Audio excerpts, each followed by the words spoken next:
Hello guys, welcome to my new motor blog. আমরা আজকে চলে যাচ্ছি রূপপুর ঈশ্বরদীতে অবস্থিত রূপপুর পারমাণবিক বিদ্যুৎ কেন্দ্রটি দেখতে।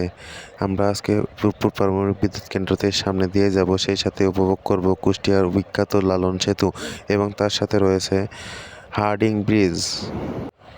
একসঙ্গে তিনটি স্থাপনা দেখার মজাই আলাদা। চলুন আমরা দেখতে থাকি আমাদের ব্লগটি। আমরা আমাদের ব্লগের মধ্যে আমাদের ইন্ট্রোটা দিয়ে দিই। Let's go.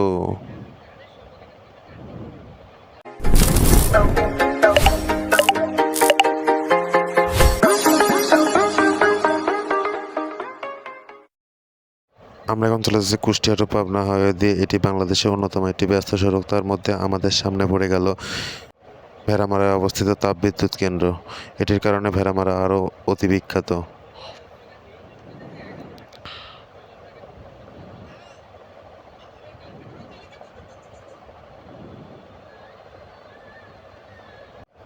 এটি খুবই ব্যস্ততম একটি সড়ক, যার কারণে এখান থেকে প্রতিদিন অসংখ্য গাড়ি যাতায়াত করে। তার মধ্যে আমরা খুবই সতর্কতার সঙ্গে চলে যাব ইনশাল্লাহ।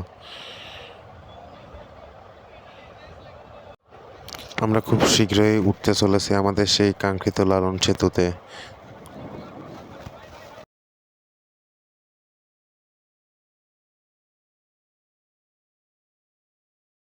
লালন সেতুতে উঠতে গেলে আমাদের দিতে হবে টোলটা দিয়ে আমরা আবার ফিরে আসছি। সো গাইস, আমরা অল্প কিছুক্ষণের মধ্যেই দেখতে পাবো আমাদের সেই কাঙ্ক্ষিত লালন শাহ সেতু, হার্ডিং ব্রিজ ও রূপপুর পারমাণবিক বিদ্যুৎ কেন্দ্র, যেটি বাংলাদেশের মধ্যে বর্তমানে খুবই অন্যতম।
সো গাইস, আজকের ভিডিওটা আমাদেরকে এইখানে শেষ করতে হচ্ছে, কারণ আমরা ফেরার সময়ের ফুটেজগুলোও নিতে চাইছিলাম কিন্তু নিতে পারিনি, কারণ যাতে আমাদের অনেক রাত হয়ে যায়, যার কারণে লো লাইটের আমাদের ভিডিও ফুটেজগুলো ভালো আসেনি। তাই আজকের ভিডিওটা এখানে শেষ। টাটা, বাই বাই, আল্লাহ হাফেজ।